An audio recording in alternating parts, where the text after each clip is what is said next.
नमस्कार मित्रांनो, लग्नानंतर होईलच प्रेम या मालिकेच्या आजच्या जबरदस्त भागामध्ये खूपच धमाका आणि राडा झाला आहे. इथे नंदिनीने मात्र शांतीत क्रांती केली आणि आर्याला चकवा देऊन सगळ्या गोष्टी जीवासमोर आणलेल्या आहेत. एवढंच नाही तर तिने मात्र बाळासाठी मोजे आणलेले आहेत आणि काव्याने मानिनीसमोर असा काहीतरी धमाका केला आहे. त्यामुळे जीवा आता इकडे मानिनीच्या हाताखाली येता येता वाचलेला आहे. हेच आपल्याला या आजच्या भागात पाहायचं आहे. त्यामुळे हा व्हिडिओ शेवटपर्यंत नक्कीच एन्जॉय करा. तर आता सुरुवातीला मालिकेमध्ये आपण पाहतोय नंदिनी आणि शारदा ह्या दोघी जणी फोनवर बोलत असतात. नंदिनी, खरं खरं सांग, तुझं आणि जीवाचं नातं कसं आहे? काही नाही गाई, सगळं काही ठीक आहे. तसं नाही ग, पण तरीसुद्धा आर्या आता तुमच्या आयुष्यात आली ना, म्हणून विचारलं. नाही आई, जीवाकडून तसं काहीच वाटत नाही. जीवाकडून नाही तर मग आर्याकडून वाटतंय का तसं काही? तेव्हा नंदिनीला त्या सगळ्या गोष्टी आठवतात. कशा पद्धतीने आर्याने जीवाच्या हातावर किस केलं. त्यानंतर नंदिनी डबा घेऊन गेल्यानंतर मला जीवा इथे आलेला आवडतो, त्याच्यासोबतचं कॅन्डल लाईट डिनर, त्याचबरोबर त्याने मला भरवलेला घास, ह्या सगळ्या गोष्टी मला आवडतात. जन्मेजय मला इथे हवा असतो, असं आर्या बोललेली असते. आणि त्यावर नंदिनी शांत होते. मग पुन्हा शारदा तिला विचारते, काय गं नंदिनी, काय झाले? सगळं ठीक आहे ना? आई, सगळं ठीक आहे, तू नको काळजी करूस ग. हे बघ नंदिनी, तसं काही असेल तर मला सांग हा. माझ्यापासून तू काही लपवतेस का बाळा? हे बघ, लपवत असतीस किंवा तुला जर माझी काही गरज लागणार असेल तर मला नक्की सांग. आई, तुला सांगू का, खरं तर आर्या आता प्रेग्नेंट आहे. तिची तिची आणि आईची भेट झाली असती तर, म्हणजे बघ ना, त्या फक्त फोनवर बोलतात. पण जर तिला भेट झाली असती तर उलट चांगलं झालं असतं ना. पण त्यांचं काहीतरी शिफ्टिंग झालंय. हे तुला कोणी सांगितलं की तिच्या आईचं शिफ्टिंग झालंय? अगं, कालच तर मी 1 तासभर बोलले तिच्या आईसोबत. मनालीला गेलेली आहे ती 4 दिवसासाठी.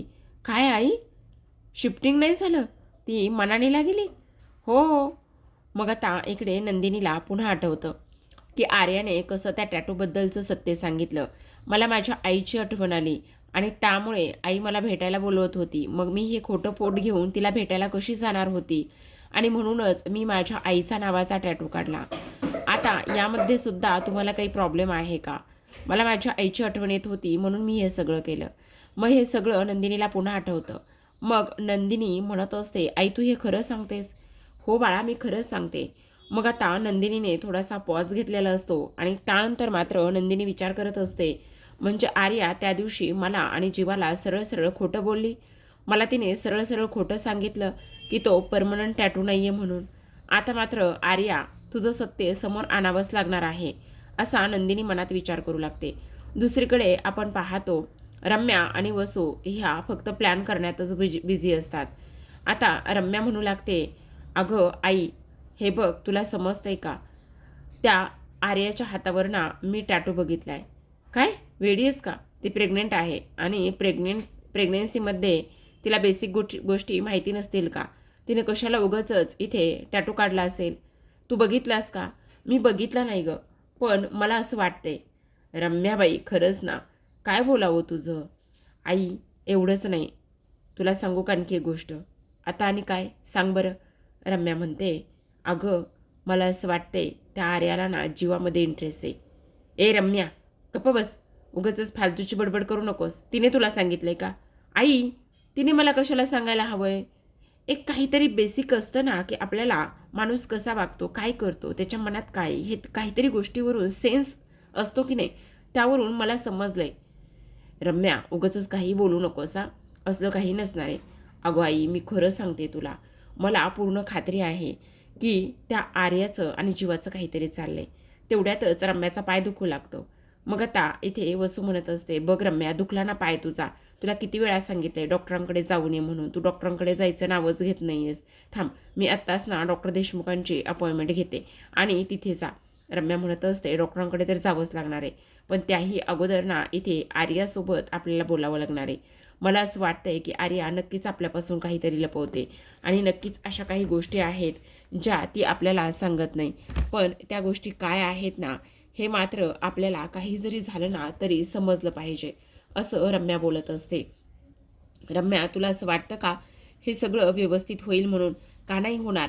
माझी पूर्ण खात्री आहे हे सगळं त्याच पद्धतीने होणार आहे.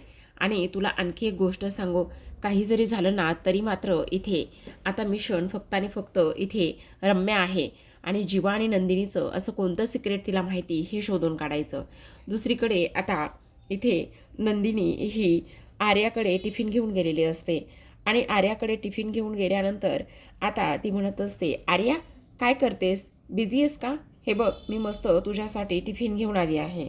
आर्या मात्र तिच्याकडे दुर्लक्ष करते. नंदिनी म्हणत असते, सॉरी ना आर्या, काल जे झालं त्यासाठी खरंच सॉरी, अगदी मनापासून सॉरी. हे बघ मी आता कान पकडून सुद्धा तुझी माफी मागते ना, प्लीज कर ना मला माफ, प्लीज. आता आर्या लगेचच नंदिनीला माफ करते. नंदिनी मिठी मारत असते आणि मिठी मारल्यानंतर नंदिनी म्हणत असते, Arya not a sorry, really not a sorry, पण एक गोष्ट मात्र नक्की आहे, जोपर्यंत मी तुझ्याकडून सत्य काढून घेत नाही तोपर्यंत मात्र मी शांत बसणार नाही, असं स्पष्टपणे आता इकडे ती बोलत असते.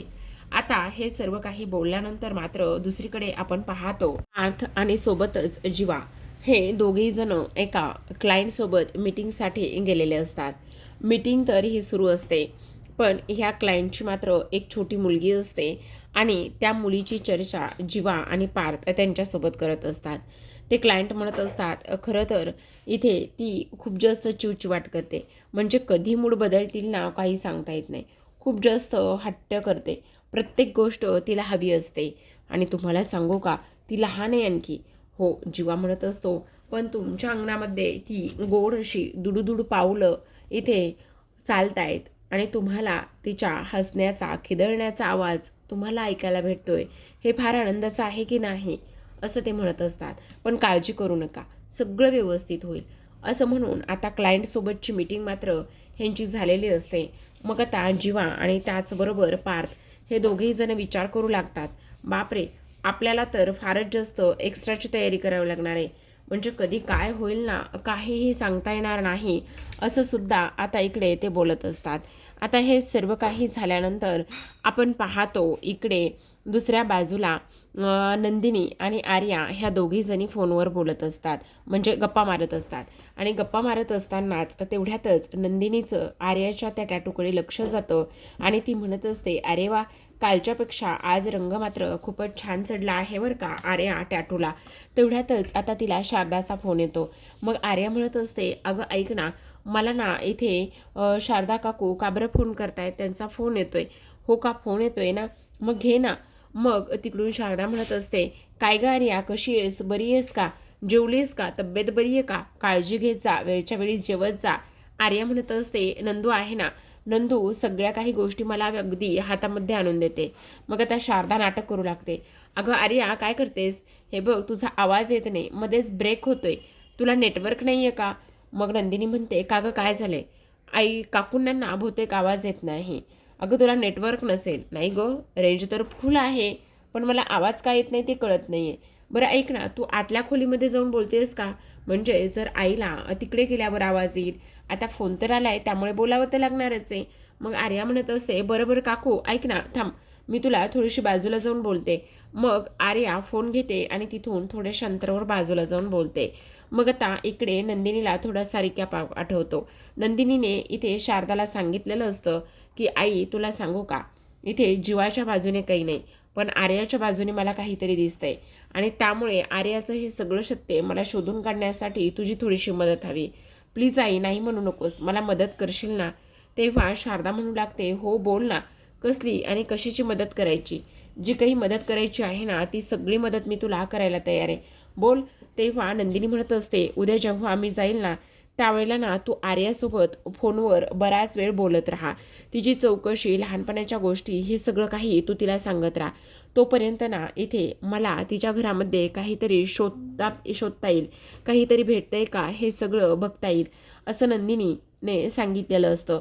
आणि तेव्हा नंदिनी म्हणत असते, आता आईचा तर इथे फोन आलेला आहे.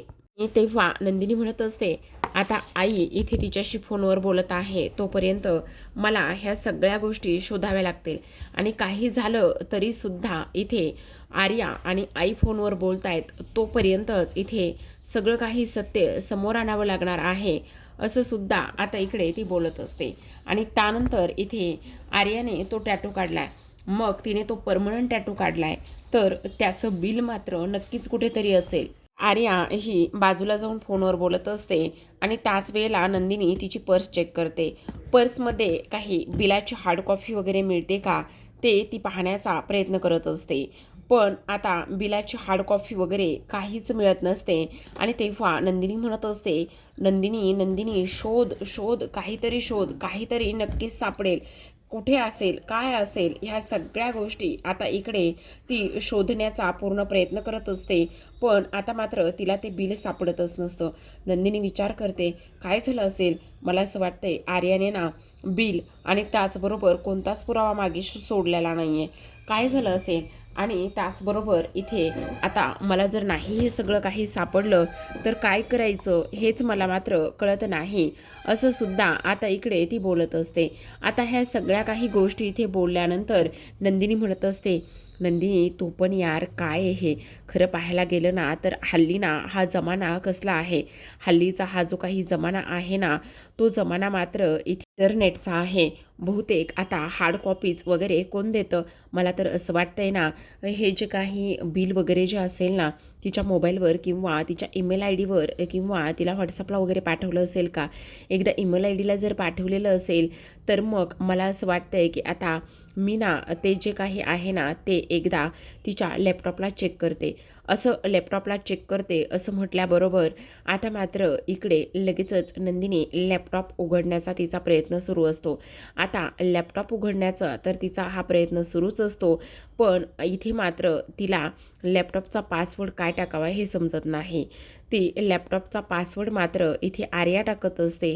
त्यानंतर तिच्या मुलाचं आणि नवऱ्याचं नाव टाकून बघत असते. 2 वेळा इथे तिने ओपन करून पाहिलेलं असतं. पण 2 वेळा ओपन करून सुद्धा मात्र इथे आता तिला तो लॅपटॉप उघडत नाही. त्यानंतर नंदिनी म्हणत असते, नंदिनी असं काय करतेस. लास्ट चान्स आहे आता. काही जरी झालं ना तरीसुद्धा इथे मात्र तुला लास्ट चान्स टाकायचा आहे आणि त्यानंतर तुला आता शोधायचं आहे.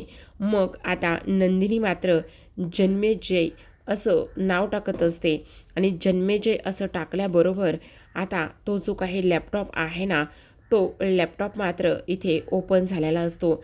आता लॅपटॉप ओपन झाल्यानंतर आता मात्र इकडे नंदिनी म्हणत असते, बाप रे. म्हणजे तसं पाहायला गेलं तर ह्या पोरीनं इथे ह्या लॅपटॉपचा पासवर्डसुद्धा जन्मेजय टाकलाय. असं म्हणून आता लगेचच ती चेक करते मेल चेक केल्याबरोबर लगेचच टॅटूच्या शॉपमधून आलेलं जे काही बिलिंगचा मेल आहे तो बिलिंगचा मेल इथे आता स्पष्टपणे दिसलेला असतो. आणि बिलिंगचा मेल दिसल्याबरोबर आता मात्र इकडे तिला खूपच मोठा धक्का बसतो की आता बिलिंगचा मेल आहे आणि त्याचबरोबर हिने हा परमनंट टॅटू काढलेला आहे. त्यामुळे तो मेल जो आहे तो नंदिनी ताबडतोब तिला स्वतःला फॉरवर्ड करून घेत असते. जेव्हा स्वतःला फॉरवर्ड करते तेव्हा मात्र इकडे आता आर्याचं फोनवर बोलणं होत आलेलं असतं. शेवटी आर्या मात्र म्हणत असते, ऐक ना काकू, आत्ता ना मला ऑफिसला जायचं आहे. मी प्लीज आत्ता फोन ठेवू का. मला खूप महत्त्वाचं काम आहे आणि त्याचबरोबर इथे हॉस्पिटलमध्ये सुद्धा इमर्जन्सी आहे. असं म्हटल्याबरोबर आता मात्र इकडे आर्या फोन कट करते. मग आता शारदा म्हणत असते, काय झालं असेल. आर्याने तर लवकरच फोन ठेवून दिलाय. इथे तिचं काम झालं असेल का आणि त्याचबरोबर नंदिनीला इथे कोणता प्रॉब्लेम तर येणार नाही ना, असा सुद्धा आता इकडे ती विचार करत असते. त्यानंतर मात्र इकडे नंदिनी तिच्या मोबाईलमध्ये चेक करत असते. मग आता आर्या आलेली असते. आर्या आल्याबरोबर लगेचच तिचं लक्ष नंदिनीकडे जाते. मग नंदिनीकडे तिचं लक्ष गेल्याबरोबर आता मात्र इकडे नंदिनी पटकन बाजूला होते कारण आर्याचा पुन्हा फोन वाजलेला असतो. आर्याचा फोन वाजल्याबरोबर आता ती पुन्हा फोनवर बोलत असते. दुसरीकडे आपण पाहतो मानिनी मात्र त्या दिवशी जो व्हिडिओ शूट केलेला होता मुलं लाडू वळतानाचा, तो लाडू वळतानाचा व्हिडिओ इथे मानिनी मुद्दामच पाहत असते आणि मनामध्ये हसत असते आणि म्हणत असते, खरं तर मुलं कशी वागतात, काय करतात हे काही केल्या समजतच नाही. मग इकडे मात्र काव्या म्हणत असते, काय झालेलं आहे, कशामुळे एवढं हसताय तुम्ही, सगळं काही इथे ठीक आहे ना, असं आता इथे ती बोलत असते. तेव्हा मात्र मानिनी म्हणत असते, हो गो हो, सगळं काही ठीक आहे. पण तुला एक गोष्ट सांगू का, मुलांनी बघ ना कसा हा सगळा काही उपद्व्याप केला आहे. मुलांनी ह्या सगळ्या काही गोष्टी केल्यात आणि त्यामुळे मात्र हे सगळं काही झालेलं आहे. ह्या गोष्टी तुझ्या लक्षात येत आहेत का? म्हणजे अगं बघ ना, लाडू वळतानाचा हा एक व्हिडिओ आहे आणि तेव्हा मात्र इकडे लगेचच काव्या म्हणत असते, बापरे आई, खरं सांगू का, तुम्ही तर ना कमालच आहात बरं का. इकडे जो काही पार्थ आहे तो जीवाला म्हणत असतो, काय रे छोटेस, तुमच्या दोघांमध्ये सगळं काही ठीक आहे ना? म्हणजे नंदिनीची प्रेग्नेन्सी वगैरे सगळं ठीक आहे ना? आणि त्याचबरोबर इथे म्हणजे तू माझ्यापासून काही लपवत तर नाही आहेस ना, असं त्याने विचारलं होतं. आणि तेव्हा मानिनी म्हणत असते, बहुतेक ना हा व्हिडिओ हे रेकॉर्डर तसंच चालू राहिलं, मला बहुतेक ना काहीतरी काम होतं म्हणून मी गेली होती आणि हा मोबाईल तिथेच होता आणि त्यामुळे ते तसंच राहिलं. तेव्हा काव्या म्हणत असते, आई तुम्हाला एक गोष्ट सांगू का, हे देशमुख म्हणजे ना डेंजरस आहेत, पण तरीसुद्धा तुम्हाला एक गोष्ट सांगू का, मला एक गोष्ट कळत नाही आहे. आता मला सांगा, इथे नंदिनी ताई ना कधीही तिच्या बाळाबरोबर गप्पा वगैरे मारताना कधी दिसत नाही आहे आणि त्याचबरोबर ती अशी का वागते ना हे सुद्धा समजत नाही. आर्या बघा ना कशी तिच्या बाळाबरोबर गप्पा मारते वगैरे, ह्या सगळ्या गोष्टी होतात, पण इथे आपली नंदूताई ना काहीच नाही करत आहे, म्हणून मला थोडंसं वाटतं. आणि तुम्हाला सांगू का, इकडे जेव्हा वटपौर्णिमा होती ना त्यावेळेला तर नंदिनी ताईच्या इथे खोलीमध्ये ना इथे जे काही आपलं हे आहे ना खोटंपोट, ते खोटंपोटसुद्धा इथे भेटलं होतं. काय काय सांगतेस काय, इथे खोटंपोट भेटलं होतं? ही गोष्ट मात्र मला अजिबातच माहिती नाही आहे. अहो हो, खरंच भेटलं होतं खोटंपोट. अगं पण मला कसं नाही माहिती की खोटंपोट भेटलं होतं म्हणून. अहो जीवाने नंदिनी ताईची मुद्दामच मस्करी करण्यासाठी हे सगळं काही केलं होतं, असं सुद्धा आता इकडे ती बोलत असते. त्याच वेळेला आपण पाहतो इकडे आता आर्या बाहेर येत असते.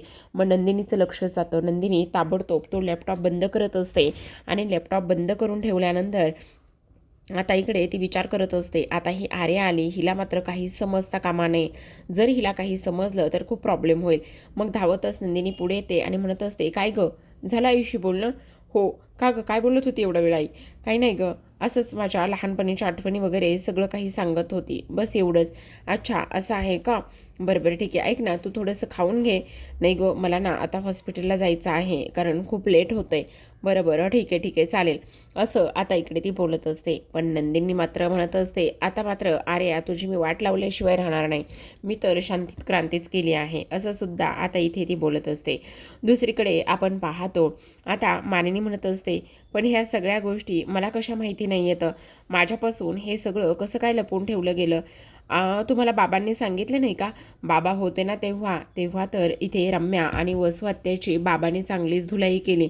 अगं विक्रम पण ना हल्ली ना कशी वागतात, काय करतात ना, ह्या सगळ्या गोष्टी त्यांनी मला सांगायला हव्या होत्या ना, पण त्यांनी तर मला काहीच सांगितलं नाही आणि अर्धवटच सांगतात. येऊ दे आता विक्रमला, बघ मी कसं विचारते तर. पण खोटं पोट वगैरे असं काही असतं का? तेव्हा काव्या म्हणत असते, हो आई, खोटं पोट वगैरे आणि त्याचबरोबर तुम्हाला सांगू एवढंच नाही तर इथे ना जीवा त्याच्या खोलीमध्ये नंदिनी ताईसाठी तो खोटं पोट लावून असा फिरायचा आणि त्याचबरोबर आणखी काही गोष्टी होत आहेत का हे सगळंसुद्धा तो पाहायचा. त्याचबरोबर आता मानिनी म्हणत असते, बापरे, हा जीवा पण ना काय बोलावं काय नाही ना हे कळतच नाही बाबा, डेंजरच आहे हा पोरगा तर, असं मुद्दामच आता मानिनी बोलू लागलेली असते. आता जेव्हा मानिनी हे सगळं काही बोलते त्यावेळेला मात्र आपण पाहतो आता काव्या म्हणत असते, बरं आई ऐका ना, मी आता जाते, मला थोडंसं आता आराम करते, मी थोडा वेळ झोपते, असं म्हणून आता ती जायला लागते. तेव्हा मानिनी विचार करत असते, खरंच असं खोटं पोट वगैरे असतं का, एकदा बघायला पाहिजे, त्या सगळ्या गोष्टींचा एकदा विचार करायला हवा, असं सुद्धा आता इकडे ती बोलत असते. तर आता प्रेक्षकांनो इकडे मानिनी आता ते खोटं पोट शोधण्यासाठी जीवा आणि नंदिनी ह्या दोघांच्या सुद्धा खोलीमध्ये जाणार असते. तर आता आजच्या भागामध्ये एवढंच. उद्याचा भाग पाहायचा असेल तर नक्की चॅनलला सबस्क्राईब करा. उद्याच्या भागामध्ये आपल्याला असं पाहायला मिळतंय की आता जेव्हा नंदिनी घरी येते, नंदिनी घरी आल्यानंतर ती म्हणत असते, जीवा तुम्हाला माहिती नाही आहे काय झाले नंदिनी? अहो जीवा, आर्याच्या लॅपटॉपचा जो काही पासवर्ड आहे ना, तो पासवर्ड इथे जन्मेजय अशा नावाने आहे. काय? हो जीवा, मी तुम्हाला खरंच सांगते, आणि त्याचबरोबर तुम्हाला सांगू, तो टॅटू इथे परमनंट आहे हे सगळं सांगितल्यावर जीवाला धक्का बसतो.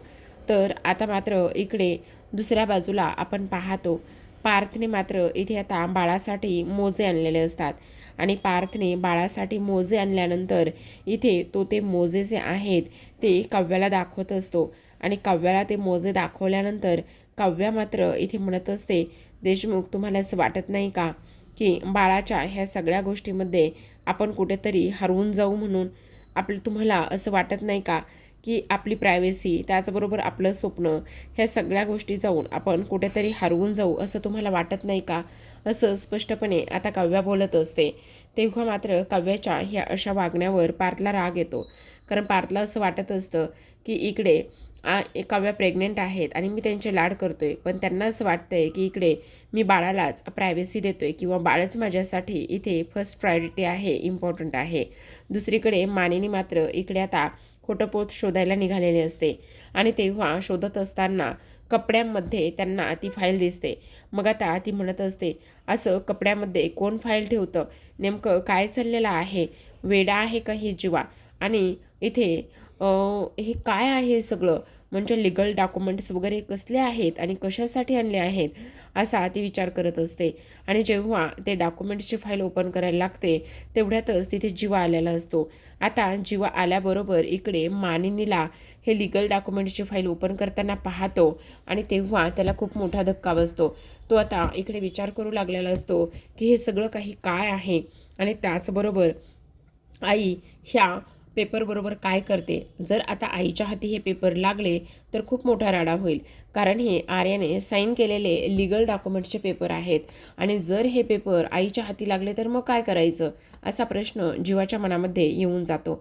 तर आता प्रेक्षकांनो, जीवा नेमकं मानिनीला कसं थांबवेल, काय करेल आणि त्याचबरोबर आर्याची नंदिनी कशी वाट लावेल हे पाहणं फार इंटरेस्टिंग आहे. तर अशाच नवनवीन मालिकांचे इथे रिव्ह्यू आणि त्याचबरोबर अपडेट्स जाणून घ्यायचे असतील, पाहायचे असतील तर नक्की चॅनलला सबस्क्राईब करा आणि पाहत राहा लग्नानंतर होईलच प्रेम.